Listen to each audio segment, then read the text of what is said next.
aquel 2 de mayo marcó nuestros destinos y marcó también nuestras almas. Ya no volvimos a ser los mismos.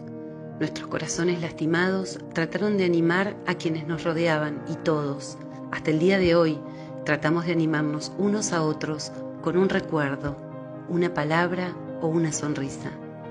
Pero aquella pena se hizo dueña y todos aprendimos a vivir con el Belgrano, honrando a sus héroes, acompañando a sus deudos, enseñando a nuestros hijos la historia que no conocieron y por sobre todo, no olvidando jamás la hazaña que el viejo coloso había emprendido. Mientras uno de nosotros recuerde aquellas horas y perdure su vivencia, el Belgrano seguirá custodiando nuestras gélidas aguas y será eternamente la tumba de nuestros héroes.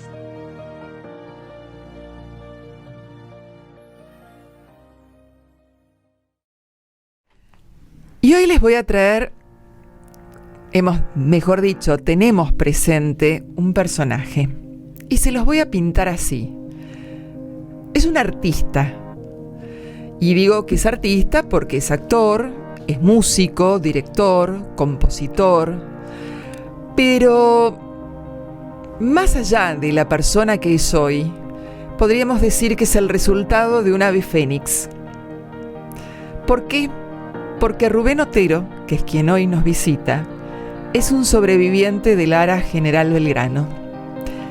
Y como el ave fénix, después de haber pasado ese trágico momento, se reinventó en esta persona que hoy nos acompaña. Gracias, Rubén, por estar acá con nosotros.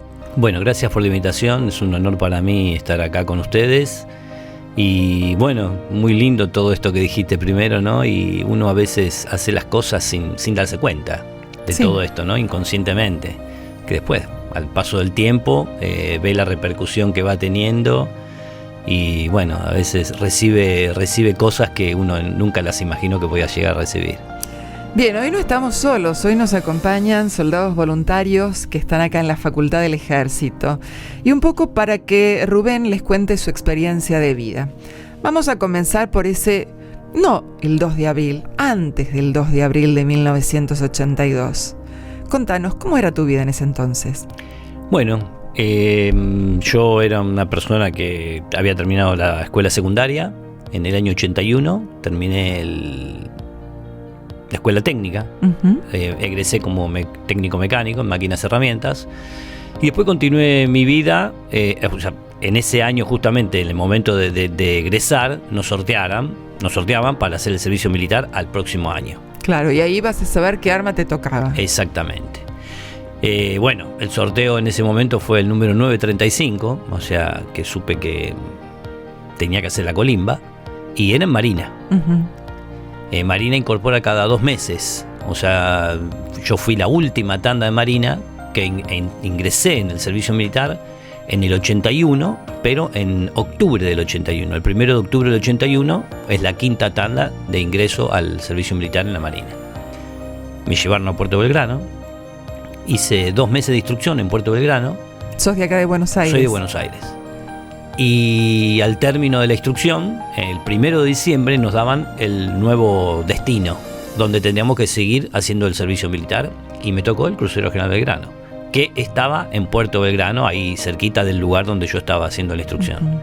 Y así fue como el 1 de diciembre de 1981 ingresé en el crucero Belgrano. Así que tuviste cierta preparación, digamos, en lo que es la tarea de un marinero antes de la guerra. Sí, por supuesto. Yo estuve 5 meses antes del hundimiento del Belgrano.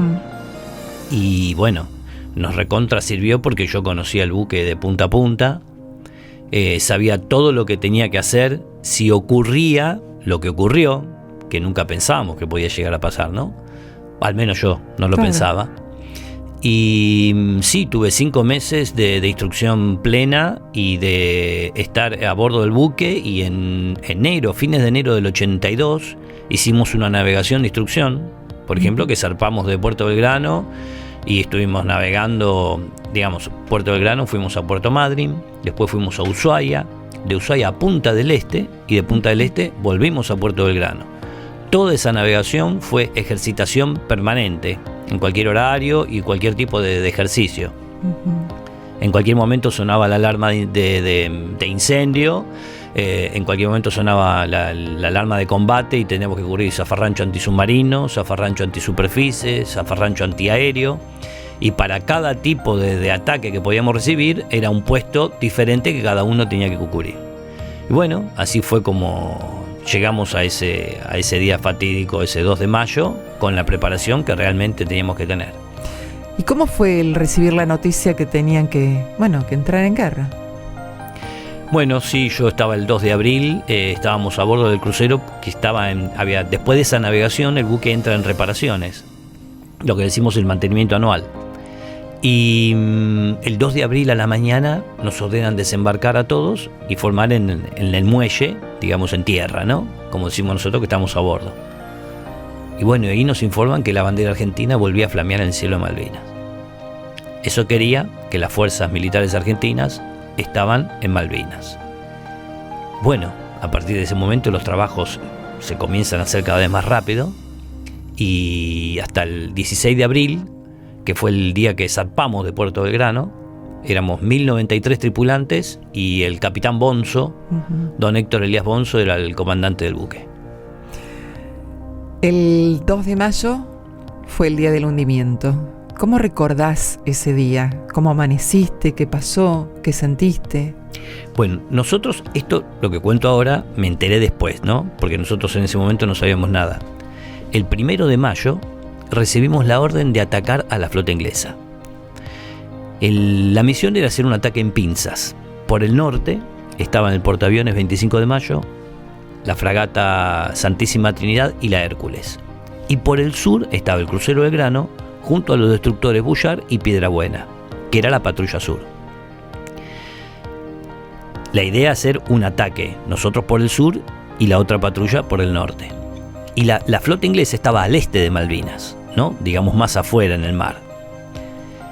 El 2 de mayo por la madrugada se aborta la misión, porque en el norte no había suficiente velocidad de viento y los aviones no podían despegar del portaaviones. Iban muy cargados con bombas y todas las municiones, estaban muy pesados, y el buque navega a una velocidad en contra del viento para que tenga más velocidad de viento y a esa velocidad los aviones podían despegar. Bueno, no era la suficiente velocidad, entonces no se pudo hacer el despegue de los aviones y nos ordenan que cambiemos de rumbo y naveguemos pro al continente hasta que se den las condiciones.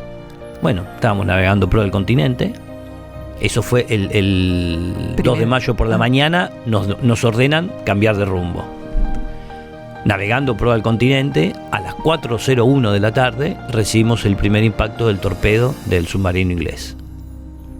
Recuerdo estaba en el comedor, yo antes de las 4 de la tarde, porque yo tenía guardia de 4 a 8 de la tarde y de 4 a 8 de la mañana, y mi guardia era en el cuarto de agua dulce que quedaba en la proa del buque, donde tenía que hacer el control de los niveles de agua potable que tenía el buque, ¿no? Tenía unos tanques de agua potable y yo hacía el control de esos tanques. Estaba en el comedor tomando la merienda para ir a tomar la guardia. Y cuando salgo para ir a la guardia, que quedaba en la proa, me cruzo con mi compañero que tenía que ir a relevar. Y me dice que vaya tranquilo porque estaban todos los niveles, estaba todo bien, que no pasaba, no había ningún problema. Sigo camino hacia proa, pero tenía un poquito de barba. Y en navegación no es muy común que nos tengan muy en regla con el tema de la presentación, ¿no? Pero yo dije, antes que me llamen la atención, me voy a afeitar. Entonces, en vez de seguir hacia proa, fui a mi dormitorio a buscar la máquina de afeitar. Abro la taquilla, saco las cosas para ir al baño y en ese momento siento el estruendo del crucero, que algo pasó. Había sido algo grave porque yo sentí como si hubiese chocado contra una montaña. El ruido de las chapas contra la roca sentí, ¿no? Inmediatamente se detuvo el buque, porque uno siente y se inclinó. Se apagaron todas las luces, quedamos totalmente oscuras. Un silencio total, porque se ve que esa es la primera reacción que uno tiene, ¿no? O sea, el momento, todos quietos, no sabía qué va. Y unos segundos después, el segundo torpedo que pega en proa, muy cerquita del lugar donde yo tenía que estar de guardia. Empieza a correr la voz de que en ese momento nos habían atacado los ingleses. Abro la taquilla de vuelta, yo tenía una linternita, porque adentro del buque siempre es de noche, y como hacía guardia, claro, tenía que manejarme con una linterna.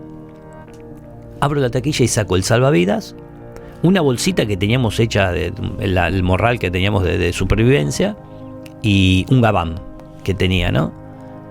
Cierro la taquilla y empiezo a caminar como podía, porque se desparramaron, todas las cosas se desparramaron por el piso, la frazada, las camas se desengancharon y se cayeron los colchones en el piso.